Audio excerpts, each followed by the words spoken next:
Namaskar, Sitaram, respected elders, and my dear brothers and sisters. Of course, this was something like a homecoming for me, and I have a very nice young friend now, so I'll have to keep visiting more often so that I can have more of them as my friends. So she told me that my friend is at home, I don't have a friend. So I said, I'm sitting next to you, I'm your friend. So she has accepted me today as a friend.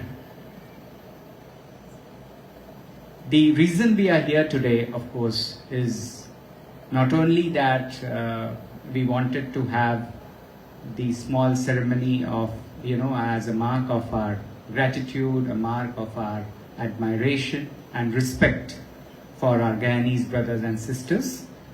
And as a token of that appreciation, of course, whatever little which we could bring with us, a dholak and few other musical instruments and some yoga mats, they are in no way, I would say, are adequate to express our gratitude for the wonderful contribution all of you have made.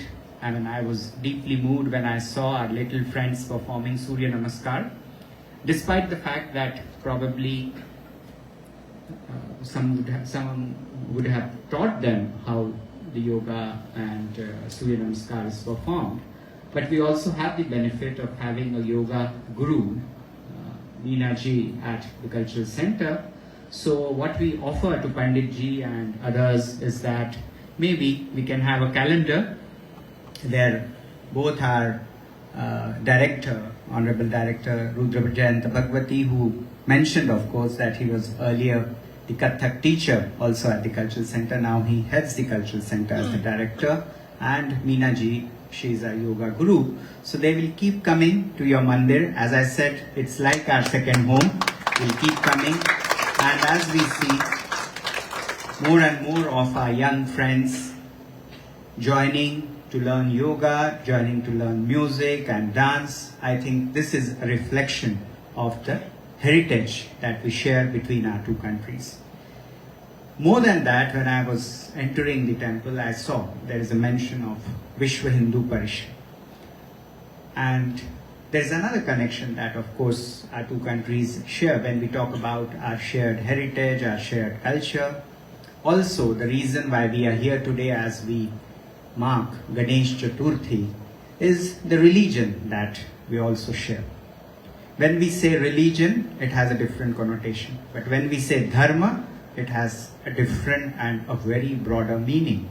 What is dharma? You would have heard about it. And the most basic translation that we do when we say dharma is religion.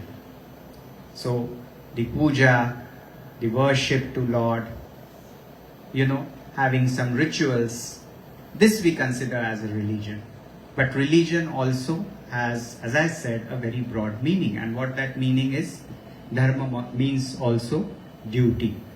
What is that duty?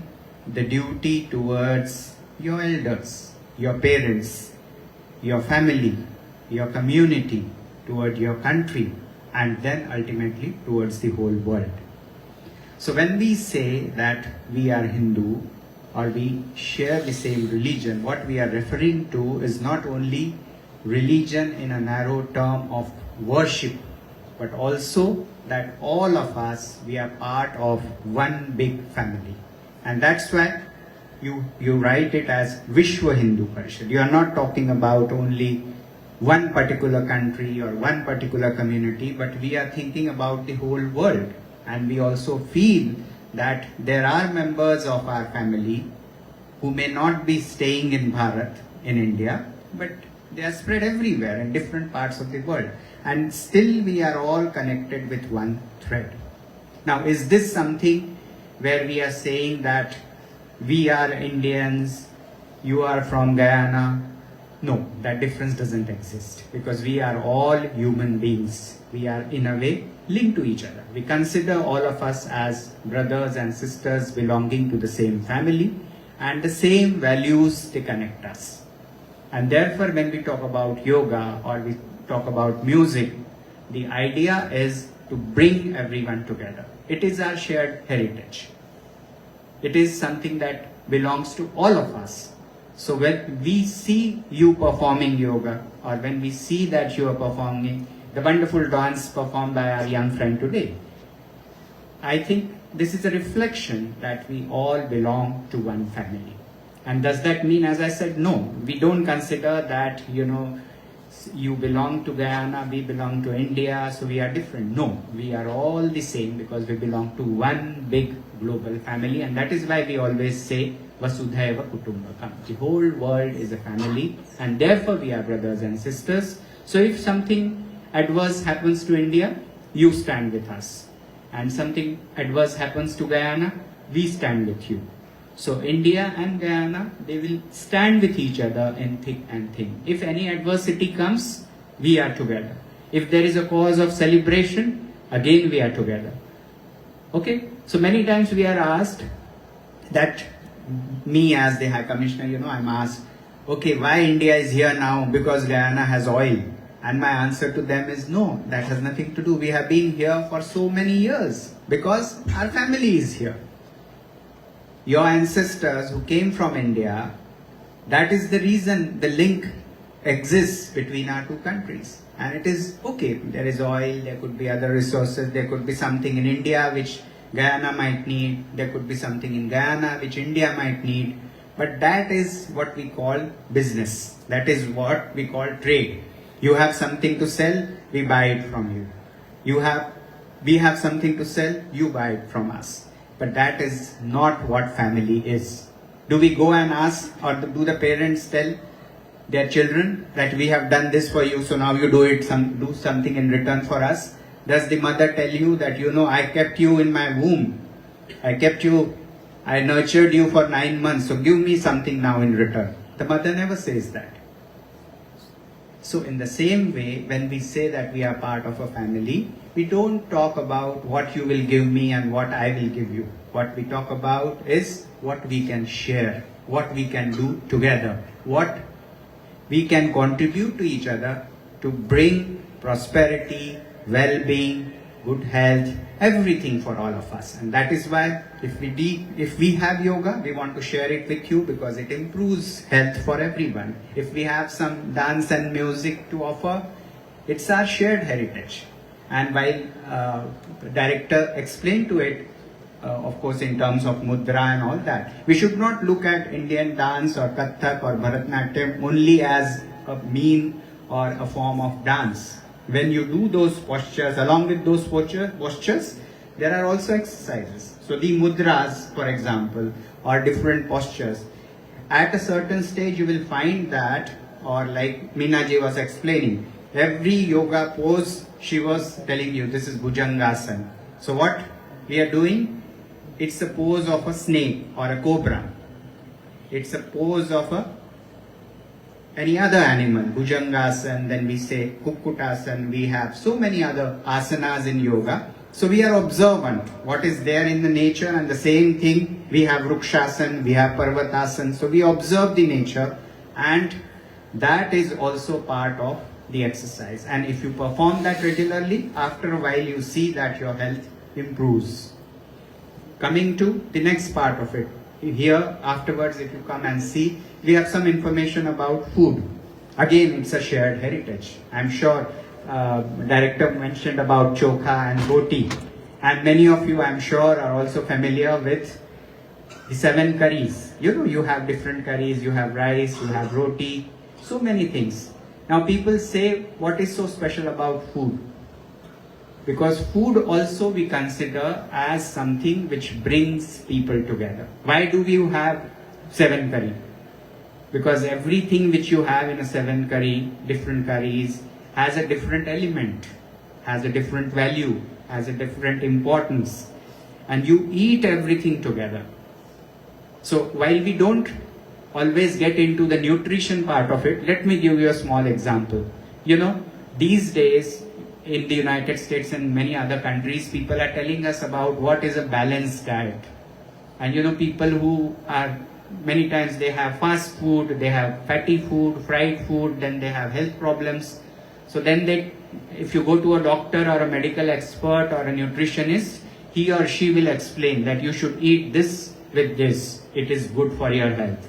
You should combine this food with this food, and then it is very good for health. Many people, for example, they don't know as to why Indian food is like that. Why should you have rice with dal?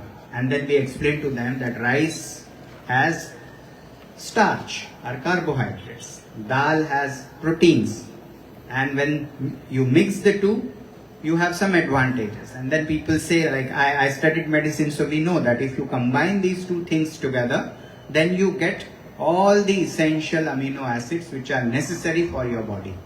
In the same way, now nutritionists in the United States and other places, they keep telling us that if you are eating rice alone, then your sugar will go up. You will have diabetes. Or if you have diabetes already and you eat only rice without dal or without vegetable, then it can shoot your blood sugar and it can cause problems.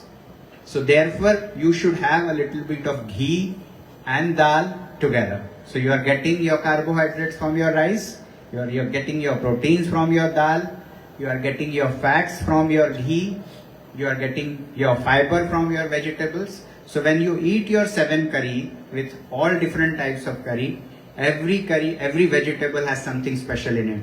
Then you have your spices, which improves your digestion. Then you have your dal, which provides you protein. And everything put together, and then you also add a little bit of achar to it, isn't it? Mango, pickle, achar, which improves your salivation. The moment you hear about achar, you start salivating. And that also helps in your digestion. So think how our ancestors thought about it. And that is why they said that when the community comes together, you have your 7 curry. When you are celebrating something, you have your 7 curry. So once you have your 7 curry, you have got a wholesome meal which helps you. And therefore I said that this is our shared heritage.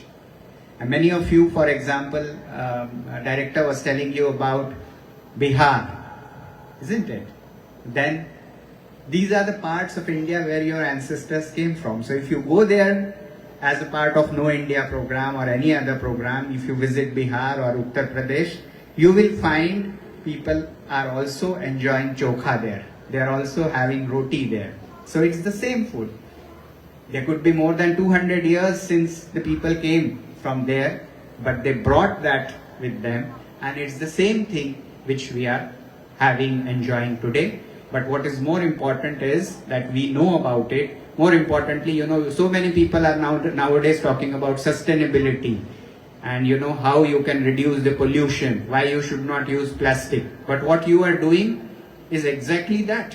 You use a leaf to eat your 7 curry, and that leaf is very nature friendly. You get it, and after eating your food, it gets discarded and it goes to the soil, isn't it? So it's the most sustainable thing that our ancestors have taught us. They taught us how to eat, when to eat, how to celebrate, and unknowingly they are telling us so much of knowledge. They are imparting us so much of knowledge which is even today useful and helpful. So I would like to end by saying that today, as we are here in the temple and we are celebrating the period of Ganesh Chaturthi, and Lord Ganesha, as we say, he is Vignaharta. So anything which we are beginning afresh, we always start it by praying to Lord Ganesha, because he is the one who is the God who has to be prayed for at the beginning of any ceremony. Pandit ji will tell you, if you are doing a puja and all, the first God you pray to is Ganesh ji.